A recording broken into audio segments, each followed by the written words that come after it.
that type of structure is exactly what you find in some modern lizards of the group they call monitors, which are pretty common lizards around the world, monitor lizards, which also include the Komodo dragon. I just saw a report, by the way, that somebody was just killed by a Komodo in Indonesia recently. And a guy, apparently a fisherman, somebody got stranded on an island where the lizards were, and he died before or after. Scavenged, okay. But it happens. Yeah. And that's the same structure you find in those lizards, and it's thought it's not thought, but it's pretty well established that the mosasaurs are probably descended from lizards, land-dwelling lizards that basically went back to living in the sea. And they're most closely related to the monitor lizards.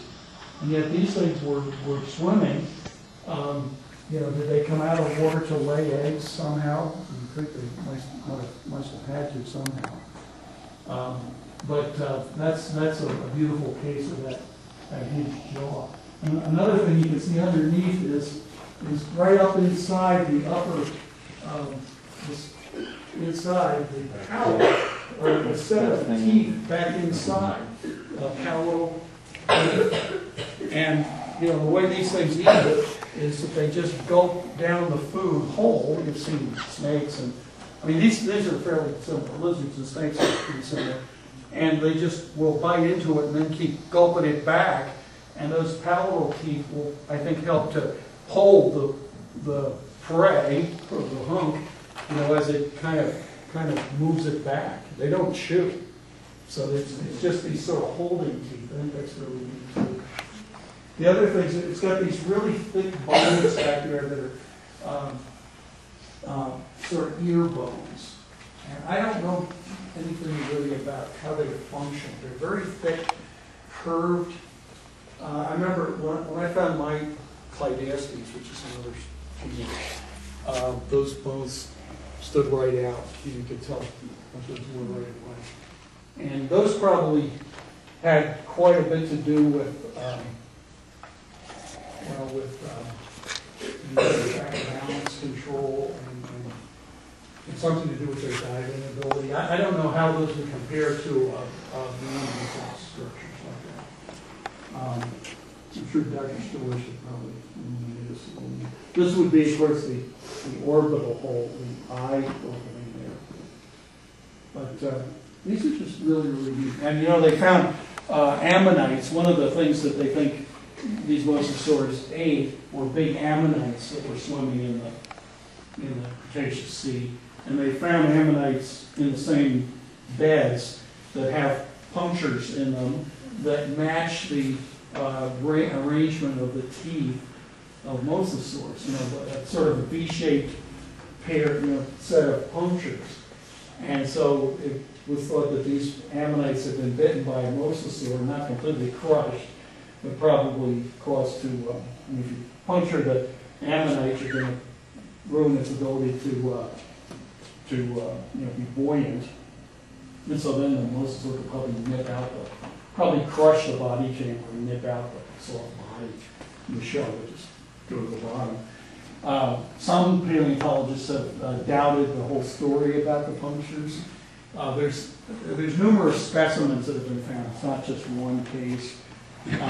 Some people have questioned whether they were really puncture marks and have suggested maybe they were caused by things like a barnacle growing on the ammonite shell and causing a place that eventually wore through. There's been controversy about it, but there are a lot of people that still think they were bite marks.